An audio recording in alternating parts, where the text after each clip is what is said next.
네, 우리 오늘 함께 볼 말씀은 누가복음 2장 6절에서 7절까지의 말씀입니다.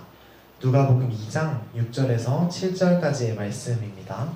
우리 앞에 보시고 다 함께 봉독하도록 하겠습니다. 그들이 거기에 머물러 있는 동안에 마리아가 해산할 날이 되었다. 마리아가 첫 아들을 낳아서 포대기에 싸서 구유에 눕혀 두었다. 여관에는 그들이 들어갈 방이 없었기 때문이다. 아멘. 여러분, 배경은 2000년 전 이스라엘입니다. 한 부부가 추운 밤에 길을 걷고 있어요. 길을 헤매고 있었죠. 여자는 이제 출산할 때가 다 되어서 배가 부르고 걷는 것이 어려웠어요. 그래서 찾기 시작했죠. 뭘 찾기 시작했을까요? 여관을, 잠시 머물러서 숙박을 할 수 있는 그런 곳을 찾기 시작했어요. 그러나 당시에는 사람들이 몰리던 시기여서 아무데도 갈 곳이 없었던 거예요. 그때는 네. 산부인과 같은 데 없었어요? 네, 산부인과가 없었고 이런 마을에 있는 산파들이 아이를 낳는 것을 도와줬어요. 그런데 여관도 없었기 때문에 그래서 그냥 가정집들을 두들기기 시작하는 거예요. 저기요, 문 좀 열어주세요. 임신한 아내가 있어요. 이렇게 외치면서 집들을 돌아다니기 시작해요. 그런데 인심이 부족해서였을까요? 아니면 정말 빈 방이 없었을까요? 결국 아무도 문을 열어주지 않았어요. 그런데 저 멀리에 마구간 하나가 보이는 거예요. 말들이 사는 그 마구간 말이에요. 부부는 결심했어요. 태어날 아이를 위해서라면 저기에 가서라도 아이를 낳아야겠다 라고 생각을 했죠. 바람이라도 피하고자 그 마구간에 들어간 거예요. 가서 그 어둡고 외로운 곳에서 아이를 낳습니다. 그리고 그 태어난 아이를 말 구유에 눕혀요. 말의 밥그릇인 그 구유에 아이를 눕힌 거예요. 그리고 그 아이가 바로 예수였죠. 추위와 외로움, 많은 거절 끝에 세상에 태어난 아이가 바로 예수님이었어요. 그리고 여기까지가 우리가 지금까지 알고 있는 예수님의 탄생 이야기이죠. 여러분, 그런데 이 이야기를 들을 때 다들 어떤 마구간을 떠올리셨나요? 이런 마구간인가요? 아니면 혹시 뭐 이런 마구간을 떠올리셨나요?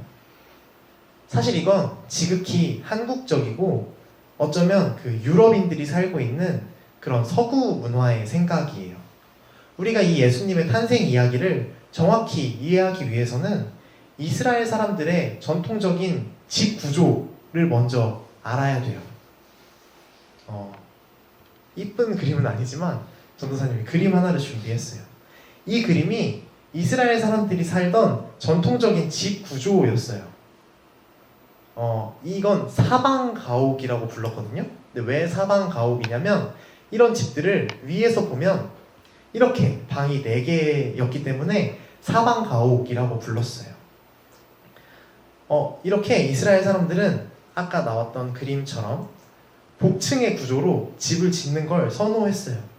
1층에는 가축들이 머무는 공간이 있었고 공동 공간, 가운데 통로가 있었고 헛간을 만들어서 음식들을 보관했어요. 그리고 2층에 사람들이 머무는 방을 만들었던 거예요. 그런데 이렇게 집을 짓는 건 조금 부유한 사람들의 경우이고 대부분의 가난한 사람들은 조금 더 소박하게 이렇게 이미 있는 동굴을 조금 변형해서 집을 만들어냈죠. 여기에서 공통적인 특징이 있다면 1층에 가축들이 머무는 공간들이 있었다라는 거예요. 왜 이렇게 했냐면 조금이나마 되게 미미할지라도 동물들의 열로 인해서 2층이 자연스럽게 난방이 되는 효과가 있었고요. 또 무엇보다 가축들이 재산이었던 당시 사회에서는 집안에 가축들을 놓는 것이 강도당할 걱정을 엄청 줄일 수 있는 그런 효과가 있었어요. 그런데 우리 저런 모습을 보면 어떤 생각이 먼저 들어요? 냄새 날 것 같지 않나요? 저런 냄새가 나지 않을까 싶지만 우리가 잘 보면 비슷해요. 그 가축들이 있는 곳은 아까 집도 그렇고 지금 집도 그렇고 돌로 되어 있어요. 그래서 동물들의 이 분변은 마르면 손으로 떼어낼 수 있었고 실제로 그걸 은우가 말했던 대로 땔감으로 쓰는 그런 사람들도 있었다라고 해요. 그래서 이 집안의 가축들을 보관하는 것이 어차피 분변 처리도 쉽고 여러모로 나쁘지 않은 상황이었죠. 나중에 국가의 상황이 더 안 좋아졌을 때는 이렇게 1층이어도 조금씩 단차를 둬서 어떻게든 가축들을 집안에 두려고 이스라엘 사람들은 끝없이 노력을 했어요. 아마 예수님이 태어나실 때 베들레헴이라는 동네를 생각하면 이런 으리으리한 복층 집들은 많지 않았을 것이고 아마 이런 1층이지만 조금씩 낮은 계단들을 두었던 그런 집들이 많았겠다라는 게 많은 학자들의 견해이더라고요. 이렇게 당시 마구간이 집안에 있었다라는 것을 고려하면 예수님은 길에 떠도는 마구간이 아니라 누군가의 집에서 태어나셨다라는 것을 알 수 있어요. 여기에는 근거가 몇 가지 있어요.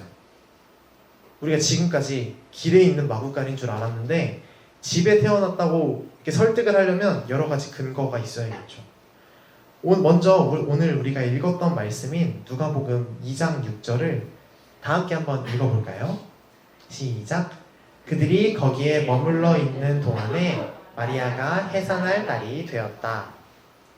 말씀을 보면 그들이 거기에 머물러 있는 동안에 라는 표현이 있어요. 예수님의 부모님은 그 동네에 도착하자마자 아이를 낳은 것이 아니라 최소 며칠 이상 그 동네에 머물러 있었다라는 것을 알 수 있죠. 당시 이스라엘의 상황을 볼 때 기후와 어떤 치안의 면을 살펴볼 때 어떤 집도 없이 길에서만 머물러 있고 며칠을 버틴다는 것은 쉽지 않았을 거예요. 그들은 분명 그 시간 동안 누군가의 집에 머물렀을 거예요. 이 동안에라는 기간이 예수님이 집에서 태어나셨다라는 것의 첫 번째 근거가 되죠. 또 우리가 읽은 말씀 7절에는 여관이 없었다라는 이야기를 하고 있어요. 이 여관이라는 단어는 누가복음에 한 번 더 등장해요. 누가복음 10장 34절에서 35절 말씀인데 전도사님이 읽어볼게요. 가까이 가서 그 상처에 올리브 기름과 포도주를 붓고 싸맨 다음에 자기 짐승에 태워서 여관으로 데리고 가서 돌보아 주었다. 다음날 그는 2데나리온을 꺼내어서 여관 주인에게 주고 말하기를 이 사람을 돌보아 주십시오. 비용이 더 들면 내가 돌아오는 길에 갚겠습니다 하였다. 여기에는 여관 주인도 등장하고 값도 지불했다라고 나와 있어요. 그런 면에서 볼 때 이 여관은 우리가 생각하는 일반적인 이런 숙박시설, 호텔 같은 여관이 분명해 보이죠. 그런데 문제는 누가복음이 처음 적힌 언어인 그 고대 그리스어에는 우리가 오늘 읽었던 말씀에 등장하는 여관과 방금 전도사님이 읽어준 말씀에 등장하는 여관이 다른 단어로 표현되어 있다는 거예요. 우리가 오늘 읽은 말씀에 등장하는 여관은 일반 가정집에 있는 객실, 손님방, 우리나라로 치면 사랑방 같은 의미에 더 가까운 단어이죠. 그래서 새한글 성경이라는 가장 최근에 출판된 되게 잘 번역된 성경이 있거든요. 거기에서는 이곳이 개인 집이었을 것이다 라고 콕 집어서 이야기를 하고 있어요. 게다가 마태복음 2장에는 동방에서 온 박사들이 나와요. 우리가 방금 찬양에서도 동방박사 이야기를 계속 찬양했잖아요. 이 사람들은 점성술에 엄청 능한 사람들이었어요. 별을 보고 이 시대를 읽고 파악하는 거에 엄청 능한 사람들이었죠. 그 사람들은 저기 멀리에서 이스라엘에 왕이 태어난다라는 것을 별을 보고 알게 되었어요. 그리고 그 예수님을 만나기 위해서 페르시아, 지금의 이란 지역에서부터 이스라엘까지 이렇게 걸어간 거예요. 걸었는지 모르겠지만 낙타를 탔을 수도 있겠죠. 거기까지 간 거예요.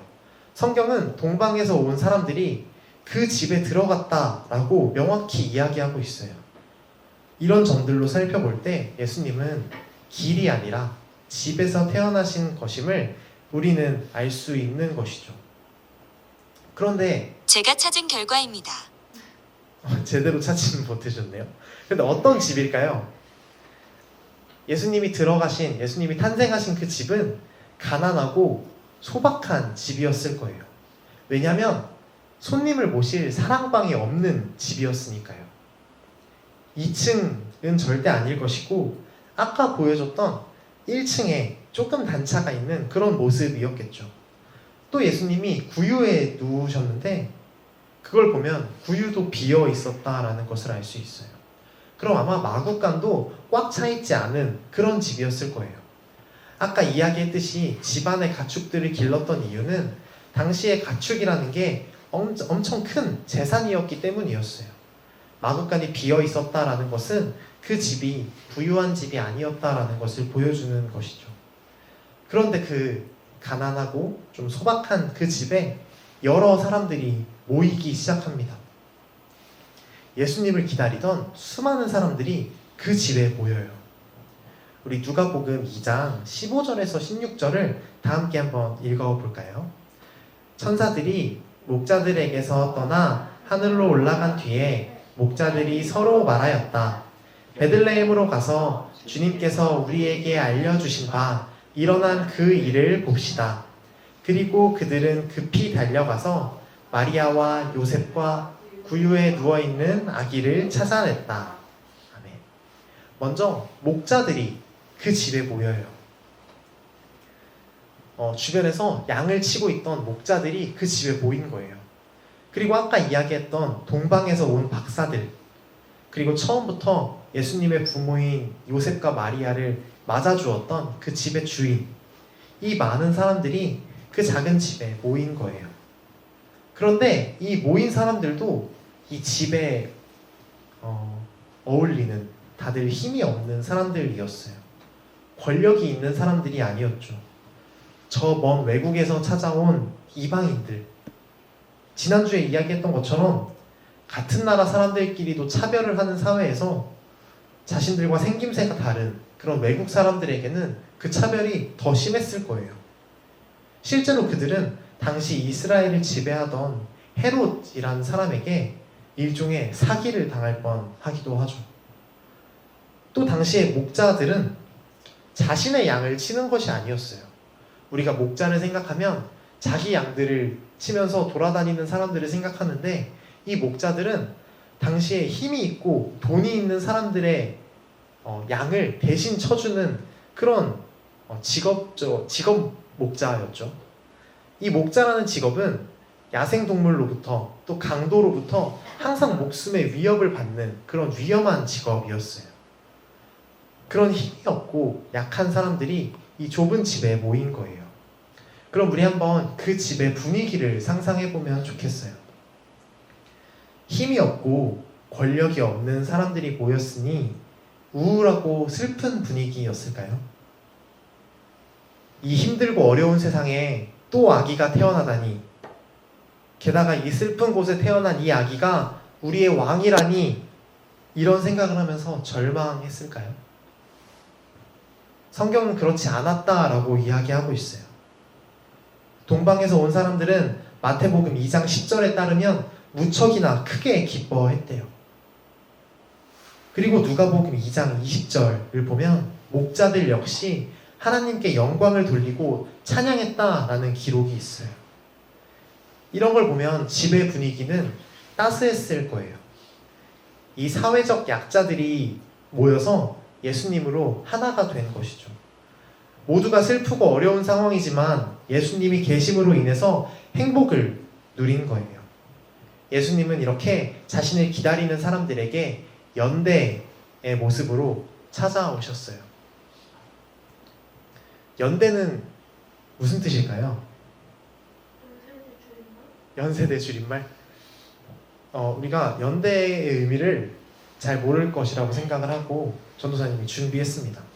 연대는 국어사전에 써있는 의미로 서로 한 덩어리로 연결되어 있음을 뜻하는 단어예요. 예수님은 이 연대, 우리가 서로 연결되어 있고 상황이 어떻든지 함께함으로 얻게 되는 위로와 행복을 알려주신 것이죠. 성경은 오늘 본문에서 뿐만이 아니라 정말 많은 부분에서 이 연대하는 것의 좋은 점에 대해서 이야기해주고 있어요. 전도서 4장 9절에서 12절을 우리 한 절씩 읽어볼게요. 전사님이 먼저 읽겠습니다. 혼자보다는 둘이 더 낫다. 두 사람이 함께 일할 때에 더 좋은 결과를 얻을 수 있기 때문이다. 그 가운데 하나가 넘어지면 다른 한 사람이 자기의 분노를 일으켜 줄 수 있다. 그러나 혼자 가다가 넘어지면 착하게도 일으켜 줄 사람이 없다. 또 둘이 누우면 따뜻하지만 혼자라면 어찌 따뜻하겠는가. 혼자 싸우면 지지만 둘이 힘을 합하면 적에게 맞설 수 있다. 세 겹줄은 쉽게 끊어지지 않는다. 아멘. 이 지혜를 담고 있는 전도서는 이 연대의 좋은 점을 잘 설명해 주고 있어요. 연대하면 우리가 함께 있으면 온기를 얻을 수 있고 힘을 얻을 수 있대요. 혼자는 추울 수 있어도 함께하면 춥지 않다. 혼자 싸우면 지지만 둘이 힘을 합하면 맞설 수 있고 셋이 모이면 그래도 쉽게 지지 않는다 라고 말하고 있는 거예요. 그리고 가장 중요한 건 혹시 넘어지더라도 함께라면 다시 일어나기 더 쉽다라고 말하고 있는 것이죠. 여러분 우리 지난주에는 평등이라는 촛불 하나를 옆에 켰어요. 오늘도 불이 들어와 있죠. 이 앞에 켜져 있는 촛불 하나는 사실 큰 힘이 없어요. 누군가 힘껏 불면 꺼지는 그런 촛불 하나에 불과하죠. 아마 전도사님이 여기서 부는 건 좀 무리겠지만 부채 같은 걸로만 이렇게 저어도 저 불은 꺼질 거예요. 만약 저희 촛불이 2개가 있다면 어떻게 될까요? 그래도 쉽게 끌 수 있을 거예요. 전도사님이 생일초를 10개까지 꽂아봤는데 10개까지도 열심히 불면 쉽게 끌 수 있어요. 여러분 그런데 이 촛불이 수십만 개가 모이면 어떻게 될까요? 에어컨을 갖다 놔요. 수십만 개가 모이면 이렇게 정의롭지 않은 권력에 저항할 수 있을 정도로 강해져요. 이 사진은 우리나라 국민들이 부정한 일을 했던 대통령에게 저항하기 위해서 촛불을 들고 시위를 하는 모습이에요. 어제인가요? 어제는 아니에요. 이 시위에 아마 은우도 갔던 걸로 전선생님이 들었어요. 심지어 한겨울에 저렇게 수십만 명의 사람들이 모여서 촛불을 들고 이렇게 정의롭지 않음에 저항을 한 거예요. 우리는 모두 개인이지만 개인이 모여서 연대하면 한 나라와도 또 그 나라의 최고 권력자인 대통령에게도 지지 않을 정도로 그런 큰 힘을 얻게 되죠. 또 아무리 날씨가 춥고 한겨울일지라도 함께 모이면 따스함을 느낄 수 있어요. 여러분도 뉴스를 통해서 접했겠지만 지금 현재도 우리나라에는 그런 정의롭지 않은 일들이 벌어지고 있어요. 그러나 이렇게 시민들은 저 때처럼 다시 연대하고 모이고 있고 결국 이렇게 연대는 모든 것을 이겨내고 정의를 수호할 수 있을 거라는 생각을 전도사님은 가지고 있어요.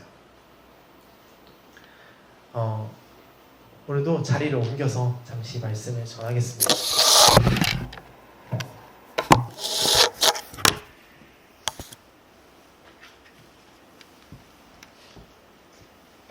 여러분 예수님은 이렇게 추운 길바닥이 아닌 소박하지만 따뜻한 곳에 오셨습니다. 쓸쓸하고 외롭게 오신 것이 아니라 작지만 웃음이 넘치고 또 은은한 온기가 있는 곳에 오신 거예요.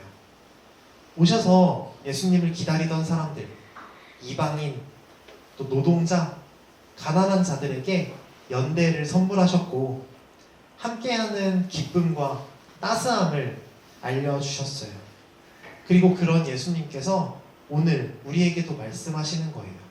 연대해라, 함께해라, 힘이 없는 사람들, 권력이 없는 사람들과 함께해라. 그러면 상황이 어려울지라도 이겨낼 수 있는 힘이 생기고 추워도 버틸 수 있는 온기가 생길 것이다. 이런 말씀을 하시는 거예요. 우리 이렇게 연대의 모습으로 목자들과 동방 박사들과 집의 주인에게 또 오늘날 우리에게 오신 예수님을 기억하면서 두 번째 촛불, 우리 연대의 촛불에 불을 밝히도록 하겠습니다.